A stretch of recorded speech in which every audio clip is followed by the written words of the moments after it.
Este programa llega a ustedes gracias al patrocinio de Cope Santos RL.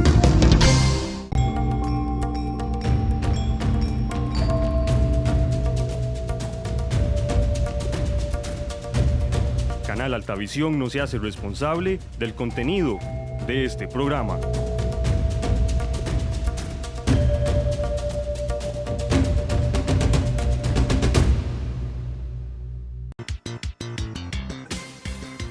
Lo invitamos para que escuche una edición más de su programa, Hablemos.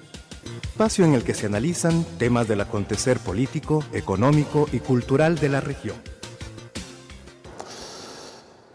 Bien, iniciamos una edición más de su programa Hablemos, que se transmite todos los viernes a partir de las 6 de la tarde por Radio Cultural Los Santos y por Canal 12 Altavisión, canal de Cope Santos RL. Les saludo a su amigo el licenciado José Aquiles Mataporras y me acompañan hoy en el set don Santiago Bermúdez Valverde. Buenas noches, don Santiago. Buenas noches, José Aquiles, amigo Roy, compañero doctor, y a todos ustedes allá en sus hogares, en sus pueblos, donde quiera que nos estén sintonizando. Muchísimas gracias, aquí degustando un delicioso café. ¿Nato Café? Sí, señor. De William Mora, allá en San Pablo y León Cortés. Les vamos a recordar que vamos a estar con el señor ministro de Trabajo, don Carlos Alvarado Quesada, quien estará con nosotros ya en unos minutos, dado que está en una reunión aquí previa en Cope Santos RL, pero será un programa muy interesante. Y por si también quieren hacer llamadas o hacer alguna consulta, señor ministro, desde luego, ahorita le vamos a poner el número en pantalla. Doctor Jorge Roldán Villarado, buenas noches. Buenas noches, don José Aquiles, don Santiago, Roy. Buenas noches, amigos televidentes y radioescuchas.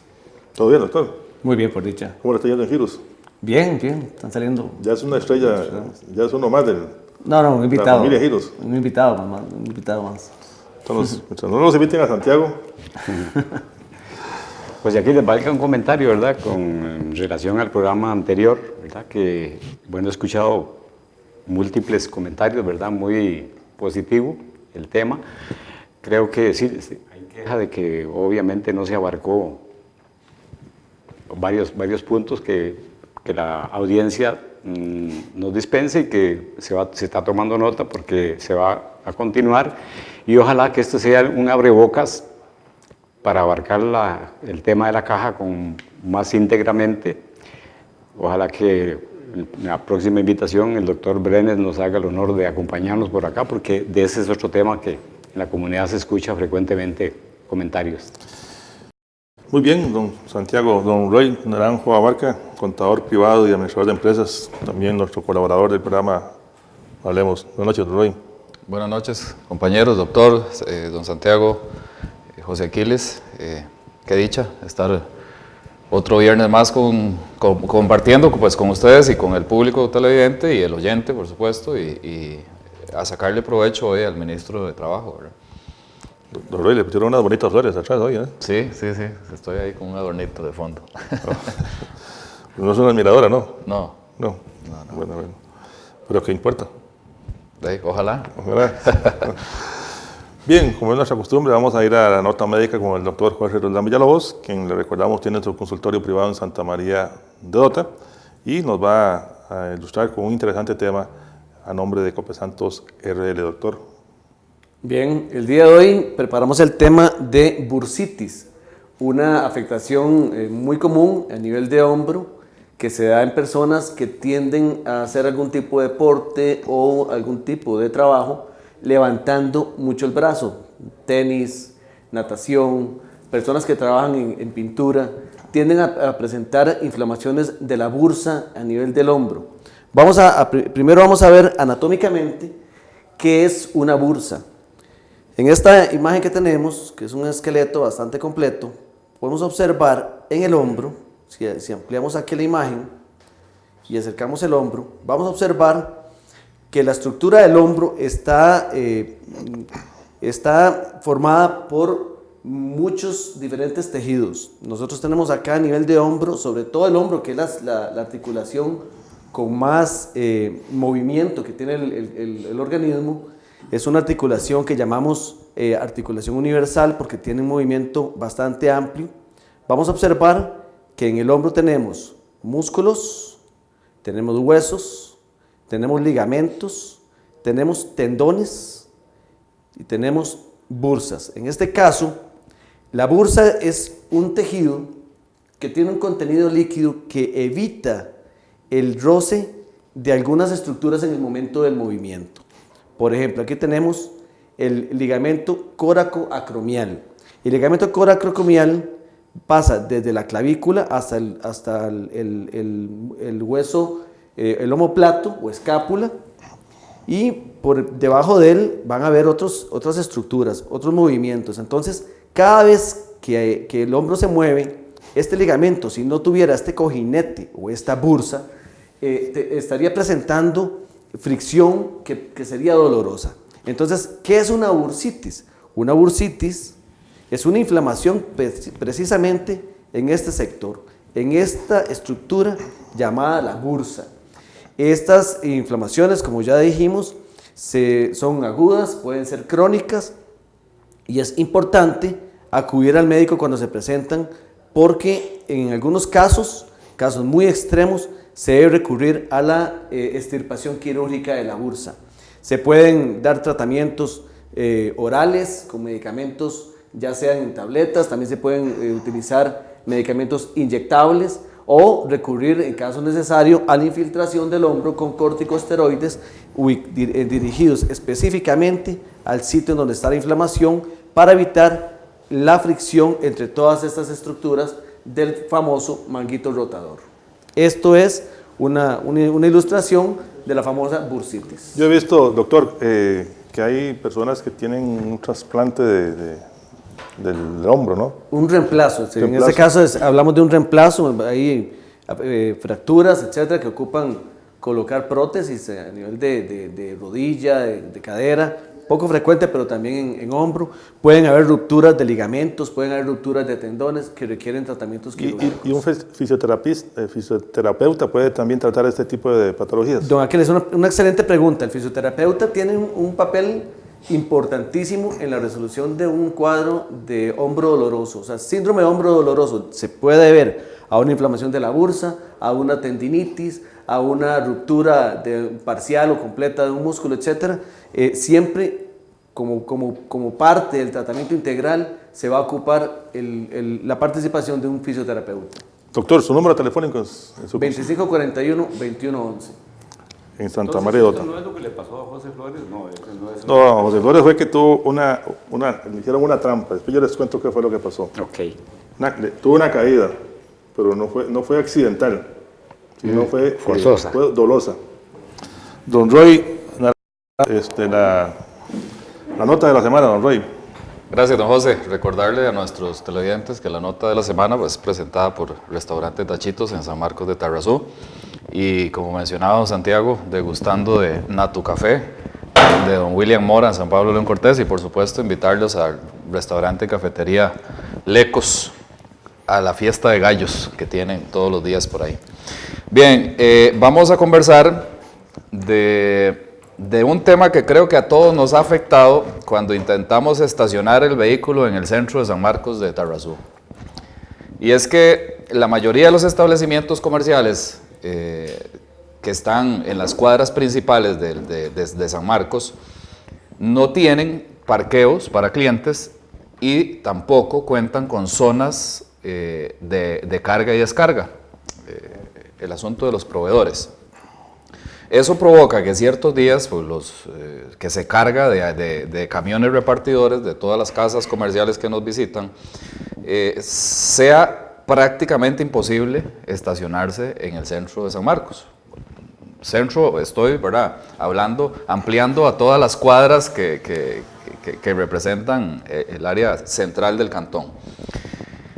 Estos días en que los camiones repartidores ingresan y obviamente todos los negocios comerciales, como lo mencioné hace un ratito, al no contar con una zona de carga y descarga, se estacionan a orillas de la calle y a veces son filas de 3, 4 camiones que imposibilitan, primero, estacionar los vehículos, ¿verdad? Segundo, la visibilidad en un alto es casi nula. Por ejemplo, ese alto que está ahí en el Banco Nacional, ese alto tiene tiene un paso peatonal, pero ese paso peatonal es imposible hacerlo No hay visibilidad. porque no hay visibilidad. O sea, yo considero que el paso peatonal funciona cuando existe un semáforo que permite detener el vehículo, permitir el paso de personas, y cuando el semáforo te da paso, pues entonces avanzar. Pero en este caso, si los camiones se estacionan del lado del cajero automático del Banco Nacional, es imposible. Hay que sacar prácticamente la trompa del carro y la cabeza por el parabrisas, si se pudiera, para poder ver si tiene uno paso. Hay sectores críticos, sin duda.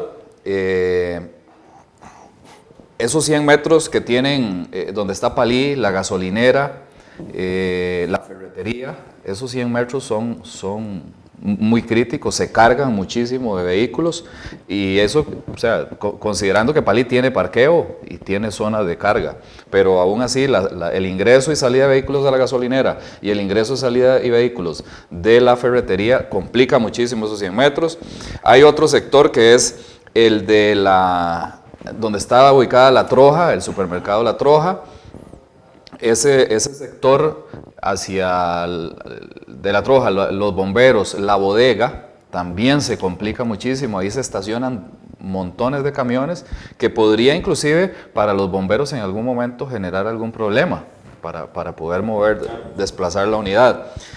El alto costado de la iglesia, que está, el que es el diagonal a Cope San Marcos, ese alto es también... Colapsa todo el tiempo. Eso colapsa. Y ese es un tema que se ha hablado mucho en el programa, inclusive tuvimos al alcalde anterior y los candidatos a alcaldes, todos hablaron de que iban a hacer esfuerzos por controlar este problema que tiene prácticamente colapsado el centro de San Marcos. Inclusive se había hablado aquí en el programa de la posibilidad de utilizar boletas de estacionamiento, lo cual iba a desalojar un poco de carros de personas de comercio que llegan a parquear sus carros siempre frente a sus negocios.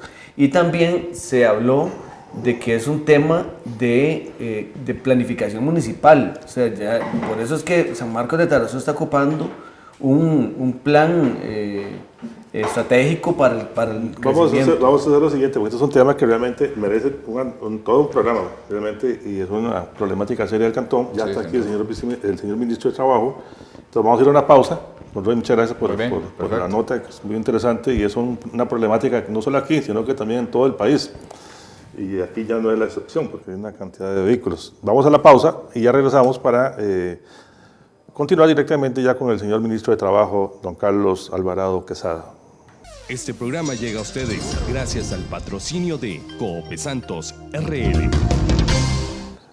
Bien, continuamos con Hablemos, un programa cultural y educativo que se transmite todos los viernes a partir de las 6 de la tarde por Radio Cultural Los Santos y por Canal 12 de Televisión, canal de Cope Santos RL. Y también, doctor, estamos en redes sociales y estamos en redes sociales, pueden accesar por medio de Facebook, el Facebook del canal Altavisión, y ver el programa en vivo.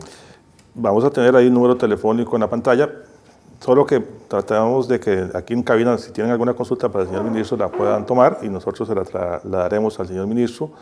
Y si hay posibilidad de que la podamos tirar al aire, igual, también lo podemos hacer, solo que con el ruego de que sean preguntas muy concretas.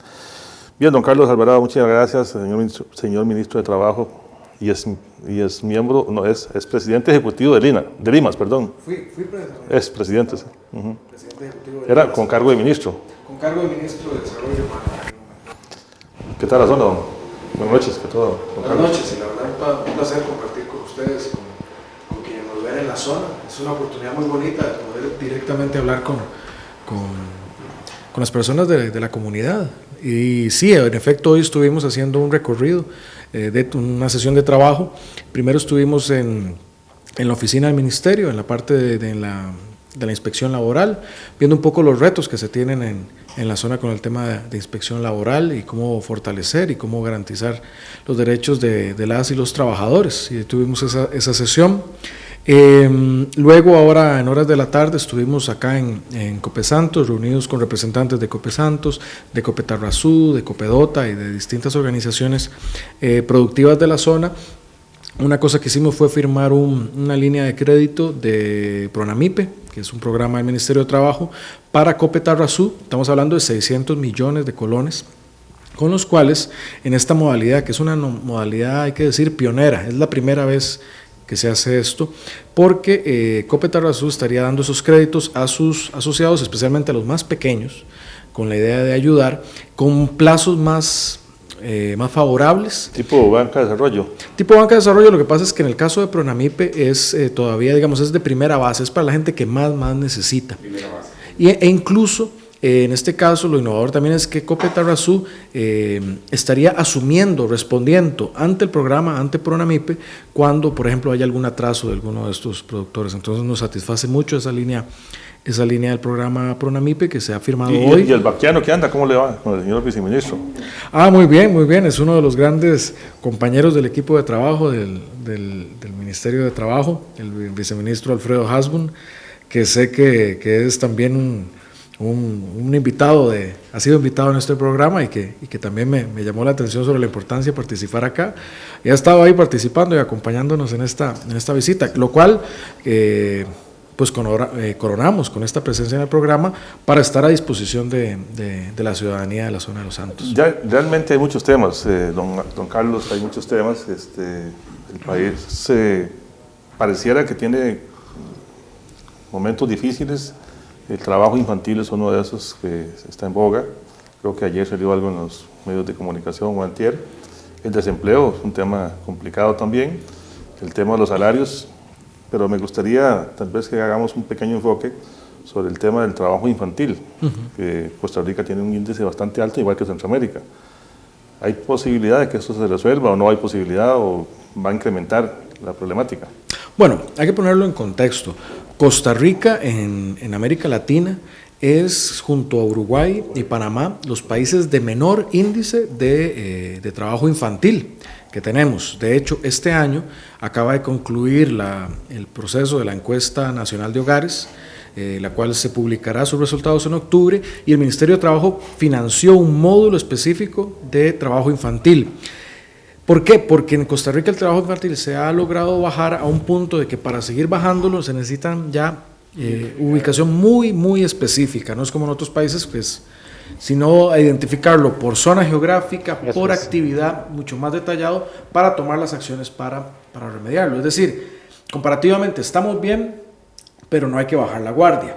Ahora, habiendo dicho eso, sí hay que vincular esto, por ejemplo, con actividades específicas, actividades principalmente o agrícolas o informales, donde lo principal es cómo canalizar que esos niños o tanto jóvenes más bien estén en las aulas o tengan oportunidades de cuidado y de desarrollo integral. Para decir eso, como país hemos hecho un gran avance en eso, no obstante, tenemos que profundizar lo que requerimos para erradicar, y ese es el compromiso del país, erradicar el trabajo infantil, y bueno, eso es parte de la tarea en la que estamos. Hay un gran reto, por ejemplo, y uno de esos grandes retos tiene que ver con las actividades en casos de la población migrante, a veces en el tema, por ejemplo, de agricultura, y eso es uno de los grandes retos que se nos plantea, y no es un reto fácil. Hay veces que pues se ha argumentado que, por ejemplo, en la población indígena la recolección de café es algo que se hace de manera colectiva y familiar, y hay veces que esa identificación señala y busca perjudicar una actividad productiva como la del café. Tenemos que, como país, buscar soluciones y resolver ese tipo de esquemas, lo cual nos pone retos. Lo que creo que es importante es asumirlo como país, sector productivo, sector gobierno, sector privado, para ver cómo dar las mejores soluciones a eso. El miércoles pasado, casualmente, se dio una información en Radio Colombia, Monumental, precisamente sobre ese tema, en el que hacían una comparación entre países centroamericanos. Costa Rica tiene alrededor de 30.000, 28.000 y resto de número de niños trabajando, comparativamente con 750.000 de Guatemala, ¿verdad? Es correcto. En la cifra de la región, estamos hablando de aproximadamente, de la región América Latina, estamos hablando de más de unos 12 millones de niños, de los cuales Costa Rica, pues su aporte estadístico, estamos hablando poco superior de los 30.000, lo cual no es el grueso, dichosamente, para nuestro país. Ahora, perdón que lo interrumpa. No, por favor. Siempre sobre ese tema. Paradójicamente, estamos bien en la parte, digamos, bien, podríamos estar mejor, pero no estamos tan mal como Guatemala, otros países en trabajo infantil. Pero entre los jóvenes de 15 a 24 años somos el país con más alto desempleo. Pregunto, ¿será que si en otros países empiezan los niños a trabajar desde los 9 años, cuando llegan a los 15 ya tienen su trabajo? ¿Y será por eso que Costa Rica, que no lo permite, y les cuesta más reincorporarse en la fuerza laboral? Hay algo que tiene que ver con, en efecto, la estructura productiva de los países. Costa Rica, dichosamente, ha cambiado mucho su estructura productiva, la ha hecho acorde más con una economía más de los servicios, del conocimiento. Pero ¿eso qué pasa? Eso no ha ido necesariamente de la mano con elevar a ese ritmo las capacidades y la capacitación de nuestros jóvenes, de nuestras muchachas y nuestros muchachos. Entonces, ¿qué pasa? En Costa Rica tenemos un mercado laboral muy activo.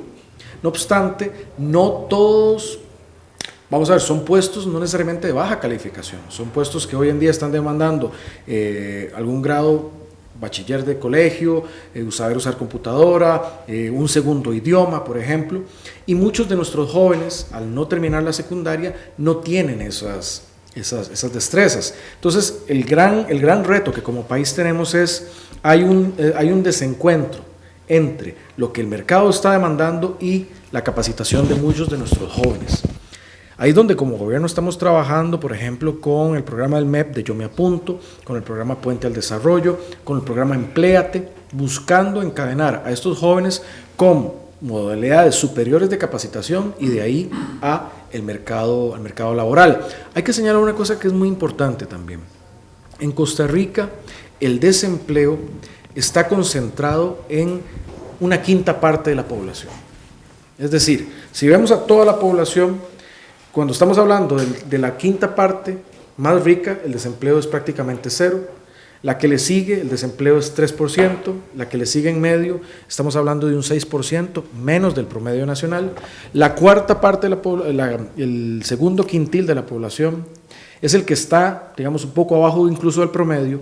Pero cuando vamos al primer quintil de la población, el quintil más pobre, es decir, el 20%, de esa población más pobre, ahí lo que estamos hablando es de un 26% de desempleo. Es decir, el grueso del desempleo de nuestro país está en esa población.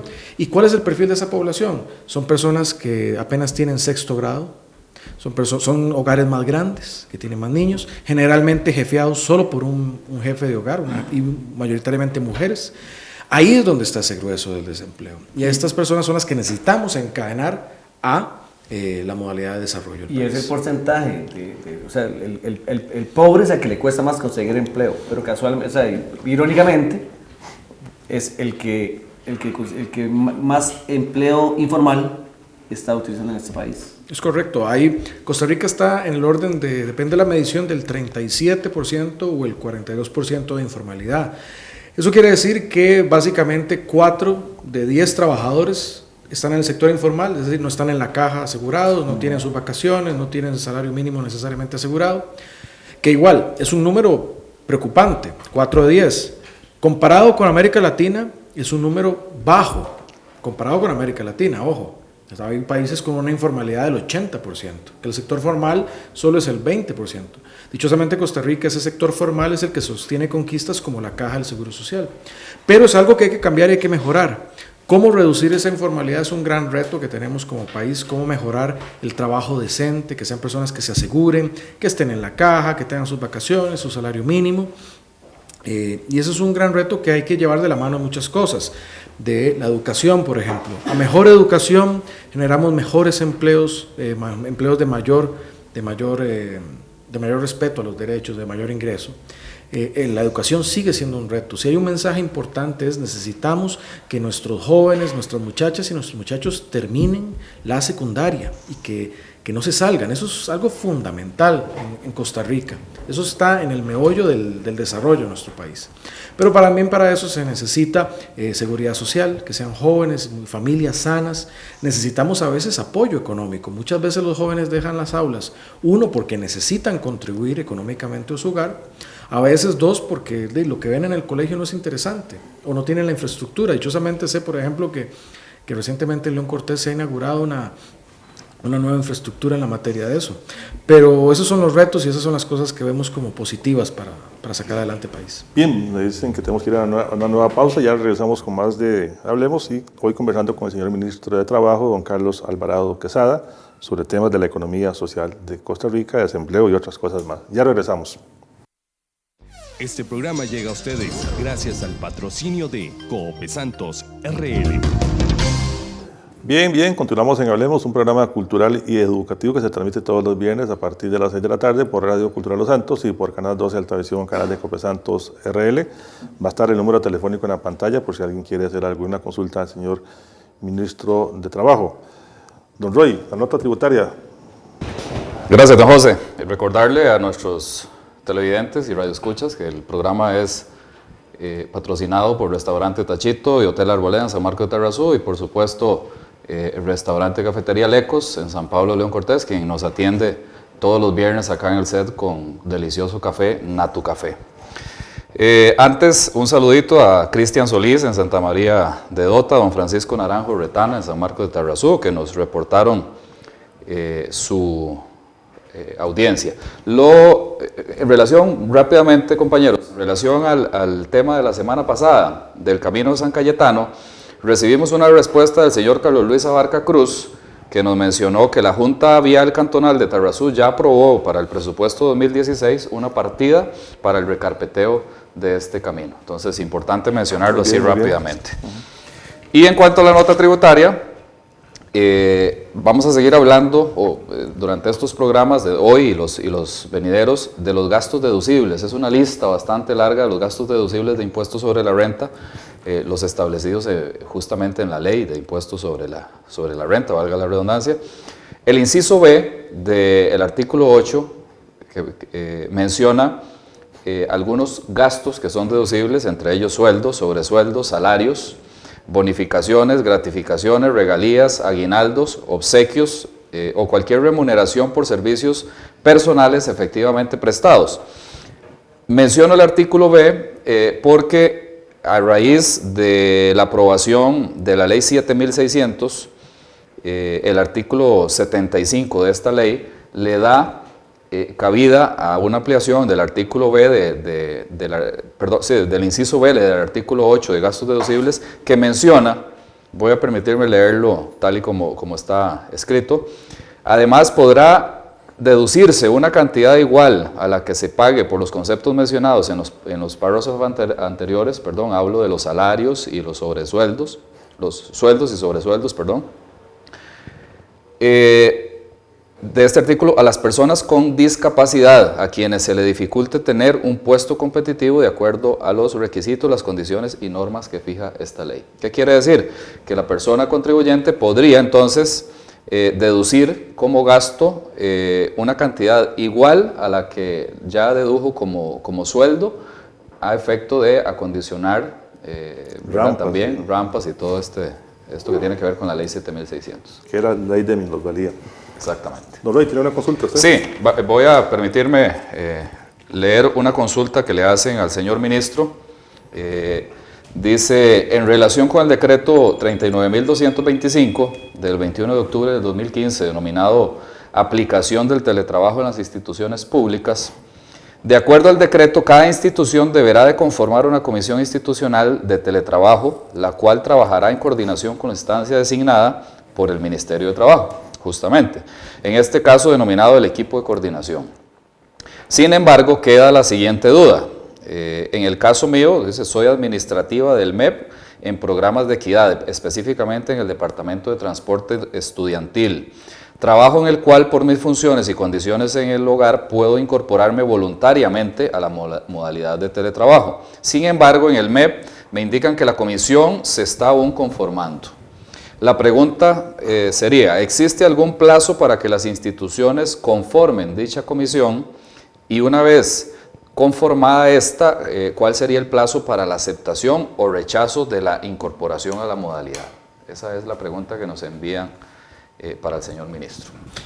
Bueno, en efecto, el tema del teletrabajo lo hemos impulsado, existe ese decreto que lo que plantea es que cada institución debe generar un reglamento interno para para normarlo y de ahí pasar con las comisiones internas a hacer la aprobación de planes. Hay que entender que el tema de teletrabajo requiere entender las especificidades de cada institución, las de cada tipo de trabajo y en acuerdo los jefes con los subalternos decidir esas modalidades específicas. Yo lo que diría a esta persona de un departamento tan importante como el Departamento de Equidad del MEP, esto tiene que ver con todo, por ejemplo, todos los subsidios de transporte para los chicos que van a las escuelas, a los colegios, casualmente hablando del tema anterior, y ese es un trabajo clave. Tienen que a su cargo, por ejemplo, los comedores escolares también, ese financiamiento que actualmente se ha mantenido abierto para muchos durante vacaciones. Allí lo que corresponde es tener esa comisión y que ella someta este plan de teletrabajo. Tiene que ver como una iniciativa. Sí, claro, y si no logra avanzar, lo importante es ahí también, ojalá que nos contacten en el ministerio, porque a nosotros nos interesa que eso avance. Hace un mes aproximadamente tuvimos una sesión con las primeras 21 instituciones del sector público que están implementando, y en el próximo mes aprobamos un presupuesto para seguir esas capacitaciones. Nos interesa mucho implementar el teletrabajo, ¿por qué? Porque aumenta la productividad. Mucha gente logra, dependiendo de su tipo de trabajo, pero logra ser más productivo desde el hogar. Pensemos de personas que trabajan en auditorías, en planificación, en finanzas, en asesorías jurídicas. Muchas veces el que alguien esté en su casa le permite sacar mucho más trabajo de escritorio que cuando el compañero llega a hacerle una pregunta, que cuando se distraen con algo allí. Entonces, la productividad ayuda en la calidad de vida. Mucha gente, como no tiene que desplazarse, pues tiene más horas, ya sea para hacer ejercicio, para estar con su familia. Pero hay que normar otras cosas, por ejemplo, la disponibilidad, si va a estar disponible el teléfono, las horas de entrada y salida, por llamarle así, cuándo empieza, cuándo termina su jornada, el acuerdo con su jefe de qué es lo que va a entregar. No es simplemente que alguien se vaya y se fue a teletrabajar y no sabemos qué pasó, sino qué va a entregar como resultado de su plan de trabajo. Esos son el tipo de cosas que estas comisiones y que estos reglamentos tienen que normar para que cuando ella someta su plan y se revise y se acuerde, pueda estar la normativa clara y las reglas claras para ejecutarlo. Esperamos que pronto, ojalá pueda entrar en esa modalidad. Don Santiago. Relacionado con esto, muy oportuna la pregunta. El plan original de este va orientado hacia el tema de los atascamientos viales en San José, en las provincias, ¿verdad? Hacia ahí va. Bueno, es un beneficio colateral. Sí, el que las personas no tengan que trasladarse a sus centros ayudaría eventualmente al tema de las presas. Correcto. Pero el objetivo fundamental no son las presas. Como vemos, hay beneficios en cuanto a calidad de vida para los trabajadores. Yo he conocido casos de trabajador del ICE que vive en Poás, en Alajuela, y se tenía que trasladar a la Sabana. Y él vivía prácticamente 4 horas de su día en el vehículo. Se pasó a una modalidad de teletrabajo y esas son 4 horas de su vida que ya ha recuperado. Claro, ahí hay un beneficio. Él es un trabajador más motivado y rinde más ahora desde su hogar. Tiene que haber entonces una calificación de los casos que sí, casos que no. En efecto. Es que temprano hablábamos de uno de los problemas que enfrenta el Distrito Central de San Marcos, del atascamiento vial que tenemos, que es espantoso. Y si uno empieza a valorar las cosas viendo el parqueo, por ejemplo, el Liceo Torrazú, viendo el parqueo aquí del CAIS, la cantidad de vehículos que circulan aquí en la mañana, ¿existirá alguna posibilidad de alguno de los puestos de trabajo de esas instituciones que puedan ser adaptados a este sistema? Sí, probablemente registros médicos, algunos de esos puestos. Claro, esos dos sectores que está hablando don Santiago quizás sean los menos candidatos a teletrabajo, porque es un trabajo asistencial con personas, con usuarios y con niños y estudiantes. Muchas veces depende, hay que analizar el perfil del trabajador. Muchas veces la presencia se requiere para, ya sea por ejemplo, atención al público. Hay mucha atención al público que debe ser Hay veces que la atención puede hacerse vía correo electrónico y eso es una de las, por ejemplo, nosotros tenemos departamentos que responden consultas jurídicas de salarios que se teletrabaja un par de veces a la semana respondiendo todo ese flujo de correos electrónicos y consultas digitales que llegan. Pero por eso es importante que estas comisiones vean la especificidad de los trabajos. Otro sector clave es el sector de seguridad pública. Muchas veces, pues obviamente se requiere del oficial de policía en la calle o en esos lugares, pero sí hay otros puestos para los cuales es completamente factible. Yo les comento que ahora en mi paso a la visita anterior a la inspección, viví el tránsito por San Marcos de Tarrazú y vi la dificultad para que haya ahí. Pero bueno, ahí es donde esas dinámicas colaborativas son las que nos tienen que buscar las soluciones, sea de ordenamiento vial o sea de acuerdos entre la comunidad para mejorar esas situaciones. Señor ministro, el tema de la vivienda sigue siendo un problema también complicado en el país. La gente dice que a veces tramitar un bono es un poquito complicado, mucha tramitología, que el bono no alcanza para construir la vivienda porque se encareció todos los materiales. ¿Qué se les puede explicar al respecto a la gente? Bueno, en el caso de vivienda, siempre ha sido, Costa Rica tiene un sistema único, digamos, en temas de vivienda, porque tiene un financiamiento que viene de FODESAF. Estamos hablando de anualmente unos 100.000 millones de colones que el país dedica a la vivienda. En efecto, el sistema está teniendo bastantes retos. Uno tiene que ver si es el bono completo, cubre también eventualmente incluso la tierra, y el valor de la tierra está siendo una limitación para los bonos. Otro tiene que ver la tramitología. No obstante, ahí mi recomendación siempre es las entidades autorizadas o en este caso mutuales o algunas cooperativas son entidades expertas en el desarrollo. Sí, en el caso aquí de la zona de Los Santos está Copesa Marcos como una entidad autorizada. Ellos son expertos en esta parte tramitológica, pero ciertamente hay retos en cuanto a temas de costos. Por eso también se ha generado, por ejemplo, la modalidad de un bono para segunda planta o para hacer en un mismo terreno una segunda edificación. Que no ha tenido mucho éxito, ¿verdad? Por lo que me dice don Oscar Alvarado, el gerente de la Mutual de la Abuela. Bueno, eso también tiene que ver mucho eran uno de los impulsores de este proyecto. Tiene que ver mucho con la publicidad y con el apoyo y el respaldo que se dé, porque es una muy buena oportunidad. Lo que se detectó cuando se vio era que muchas familias lo que hacían era eso, ir a la municipalidad, pedir permisos para hacerle un agregado a las casas, y se vio que ahí había una oportunidad. También viendo el tema del valor de la tierra, ciertamente nosotros tenemos que como país movernos, como lo han hecho otros países, a otras modalidades por ejemplo, la vivienda en vertical, que aprovecha la escala para bajar costos, para abaratar costos. Ya esa visión de que pues cada quien tenía su terreno, cada quien tenía su casa, y que así fue como se expandió el GAM en Costa Rica, pues tiene que cambiar, o por el tema de costos hay que modificarlo. Yo creo que tenemos un sistema que aún hace accesible la vivienda, pero también tiene retos en cuanto a eso.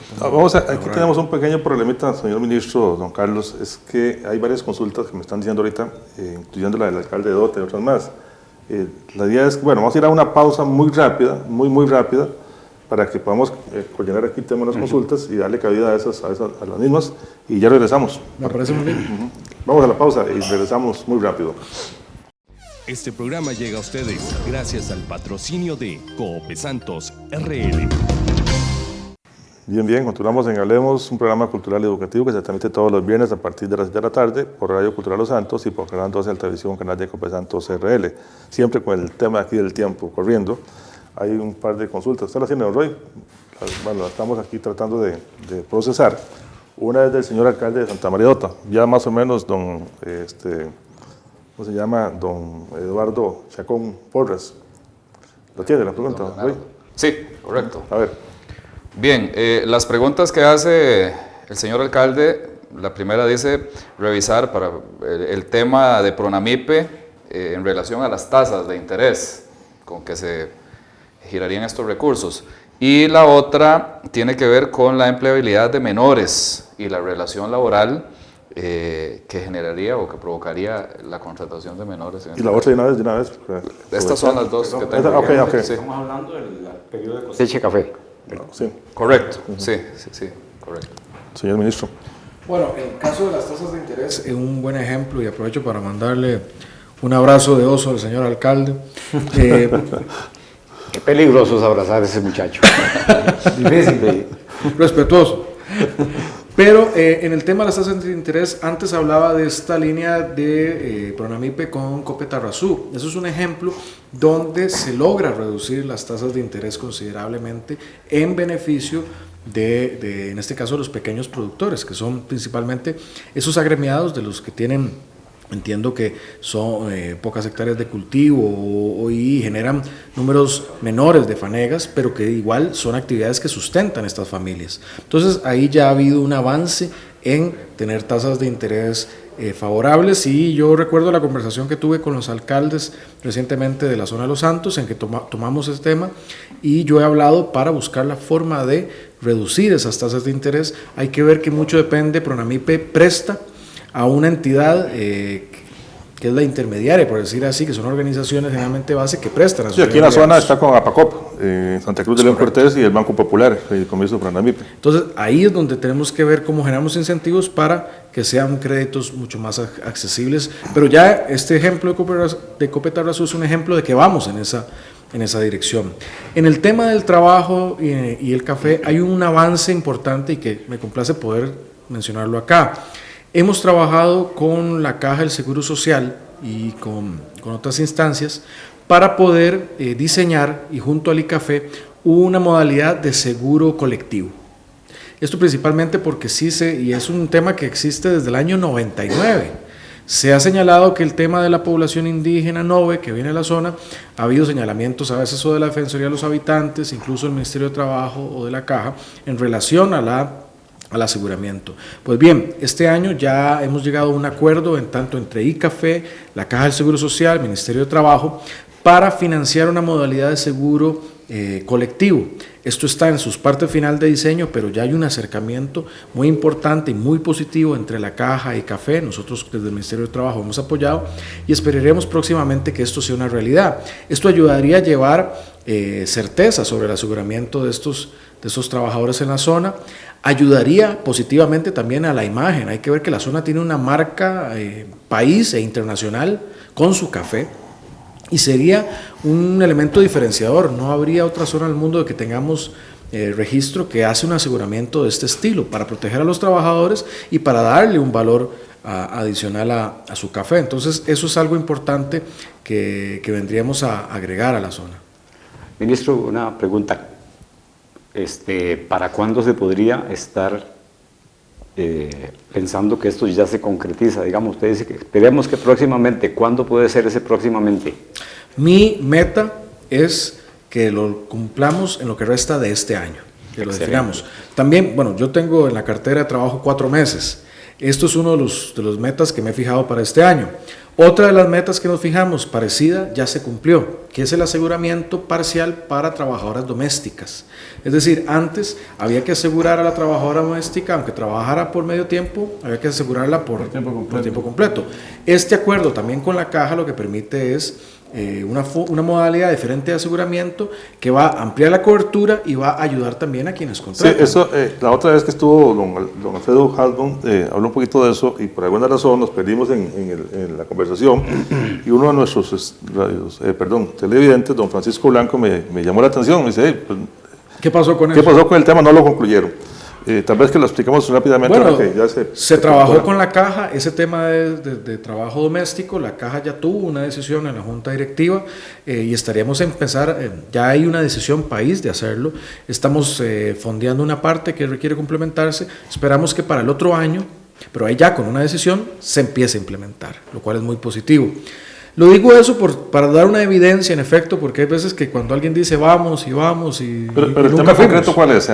¿Cuál va a ser el beneficio para el empleador y para el empleado? En el tema de café. No, de pensiones, servidoras domésticas. El trabajo doméstico va a ser que para asegurar, no hay que asegurar por todo el tiempo, sino por O sea, si eso es alguien que trabaja media jornada, tiempo pues, real. se asegura por ese tiempo. Entonces, antes lo que estaba pasando es que aunque trabajara media jornada, había que asegurarlo por toda la jornada. Entonces había mucha gente que no aseguraba. Entonces dejaba en desprotección al trabajador y se desprotegía estando en la informalidad en este caso. Esto va a permitir mejorar esa situación. Y eso es una evidencia de algo que se logró, que venía arrastrándose de mucho tiempo sin concretarse, que se está concretando. Y lo pongo ahí para decir que estamos trabajando con la Caja y estamos trabajando con otras instituciones para hacer estas cosas pendientes realidad. Hacia ahí, en ese mismo grupo, entonces entraría los recolectores de café. Estamos poniendo ahí el tema de café. En una primera etapa se está pensando en la parte del trabajo de las poblaciones NOVE. Y hay que analizar en general cómo se traduce eso para otras poblaciones. El doctor no está satisfecho con el tema de los incrementos salariales. Doctor. O sea, el tema es una pregunta que no se puede evitar hacer en el programa del día de hoy, es el trabajador público llega al supermercado y encuentra que día a día las cosas aumentan de precio. Ahora ya para este segundo semestre se le van a hacer un aumento salarial al trabajador de un 0.01%, lo cual significa que por cada 100.000 colones que se gana, le van a aumentar 10 colones en su salario. ¿Usted cree que eso obedece realmente a las condiciones, a las necesidades del costarricense? Vamos a ver, eso tiene varias facetas que hay que poner en perspectiva. Uno es que como país estamos diferente de los últimos 10 o más años, tenemos una inflación cero, que eso ha sido diferente, es un cambio estructural en la economía costarricense. Es decir, antes teníamos una inflación que iba creciendo poco a poco y nuestro salario real día a día se iba devaluando. Entonces, aunque antes tuviéramos aumentos que se reflejaban en 5.000, 10.000 colones en los salarios, y que uno lo veía nominalmente, ese ingreso no se reflejaba en la capacidad de consumo, porque había mucha más inflación. Entonces, es un primer elemento. Tenemos una inflación que en efecto, la inflación como tal del periodo fue de 0.01. Pero, perdón que te interrumpa, por el precio del petróleo. Es uno de los factores, pero más no el único. Hay otros factores que inciden allí. Nos quedan 2 minutos, señor ministro.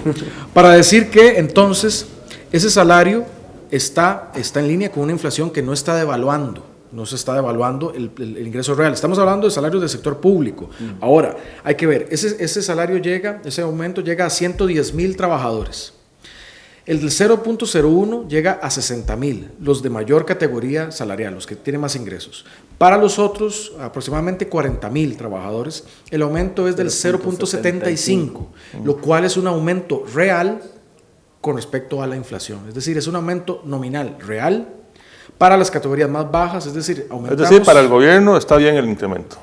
Pues, vamos a ver, uno siempre desearía aumentar más. Lo que pasa es que tenemos una situación fiscal comprometedora y necesitamos una reforma fiscal. Siempre el tema tiempos nos yo gana. Yo sé que sí. Pero sí me interesa muy rápido, sería medio minuto casi, el tema de las presas en San José, porque cada día es peor, la gente está preocupadísima, se anuncia una huelga para esta semana que viene, la gente piensa que tiene que ir al hospital, que tiene que ir a todo, o sea, hay una afectación. Usted lidera el tema son los horarios escalonados. Horarios escalonados. ¿Hay avance? ¿El país podrá tener certeza que estos horarios los ven en algún momento? ¿O nos tenemos que acostumbrar a ese tema, don Carlos? Los horarios escalonados son una medida inmediata, es decir, hemos logrado ya que un número importante de los funcionarios públicos entren, por ejemplo, en horarios de 6:30 o de 9:30, para que no coincida con el horario de presa. Ahora, esa es una solución para aliviar, ese es el analgésico, pero no es la solución estructural. ¿Cuál es la solución estructural? Los arreglos que ya se están haciendo en el Puente de la Platina, los arreglos que ya se están haciendo en el acceso del Apozuelo, ya se abrió la parte de la Guacamaya, ya en circunvalación se iniciarán pronto los trabajos en la parte del Triángulo de Solidaridad. Se aprobó la ley de fortalecimiento del Incofer para mejorar el servicio del tren. A futuro, esas son las soluciones. Okay. Entonces, a futuro tenemos previstas eso, que ya son cosas materiales. O sea, ahí hay... ¿Usted considera que va a mejorar? Sí. Muy rápidamente, parece que ya se acabó el tiempo, pero me interesa. ¿El rumbo del gobierno va bien o va mal, de acuerdo a su criterio? Va bien. Tenemos importante, vamos a ver, Hay mucho interés en que nos vaya mal. Hay mucho interés en que nos vaya mal, pero esas cosas que menciono son evidencias concretas de que sí hay avances, se logró lo de domésticos, se va a lograr lo de aseguramiento de cafetaleros, esas obras viales ya no son que vamos a hacer, es que se están haciendo. El control del gasto público como parte de esto, de los salarios, y una reforma fiscal que necesitamos. Hay interés de que nos veamos mal, pero vamos bien y hay evidencia que vamos bien. Bueno, señor ministro. La huelga de los empleados del ICE. ¿Se justifica? ¿No se justifica? En mi punto de vista no se justifica, estamos haciendo, don Carlos Obregón ha hecho un excelente trabajo en el ICE, pero creo que siempre hay espacio para el diálogo y hay espacio en una democracia para que se manifiesten. Doctor, ¿todo satisfecho? Muy bien, excelente. ¿Y ahora ya están convencidos los incrementos? ¿No? Más o menos. Don Roy. Como todos los temas que traemos cada viernes, siempre hace falta, pero perfecto. Creo que evacuamos bastantes dudas. Santiago. Absolutamente un excelente invitado. Creo que el tema de harto interés para toda la teleaudiencia. Bueno, don Carlos, agradecerle realmente la participación, muy amable, y esperamos que nos vamos a ver por acá otras veces en el programa, porque sabemos que hay muchos temas y siempre aquí el tiempo es nuestro gran enemigo. Espero estar aquí pronto. Por la visita del programa, sino por la visita a la zona, en realidad se lo agradecemos mucho. Es una zona que me encanta y espero volver pronto. Gracias. Bien. Un ministro joven. Sí, 29, 39 años. 36. 36 años, muy joven. ¿Y usted que pensaba ser presidente de la República ya no puede? Bueno, ya José Alberto no. Flores todavía tiene posibilidad de ser presidente. Pero Tiene ganas de inscribirse, dice. sí, vamos a ver. Quiero Oscar Arias, cualquiera puede entonces. Bien, agradecerle a los amigos que nos escuchan por la radio y nos ven por la televisión la atención prestada a este programa de hoy con el señor ministro de Trabajo, don Carlos Alvarado Quesada, un ministro joven con gran iniciativa, con gran fortaleza, y eso ayuda, con gran energía, perdón, y eso ayuda a que el país se sienta en buenas manos. Así es que esperamos que a don Carlos le siga yendo de lo mejor, porque el país necesita este tipo de jóvenes valores y serán los que continuarán con la marcha del país más adelante, ¿verdad? Inició joven usted en política. Pues sí. Y los invitamos para que nos escuchen de hoy en noche en una edición más de su programa Hablemos, y recordarles también que el próximo miércoles a partir de las 7 de la noche estará el reprise de su programa. Un saludo a don José Mora en la Sabana de Tarrazú. Este tema lo estaba esperando con mucha ansia, y a mi hermano, como siempre, deseándole mucha fortaleza y pronta recuperación. Bien, muchas gracias y nos escuchamos y nos vemos.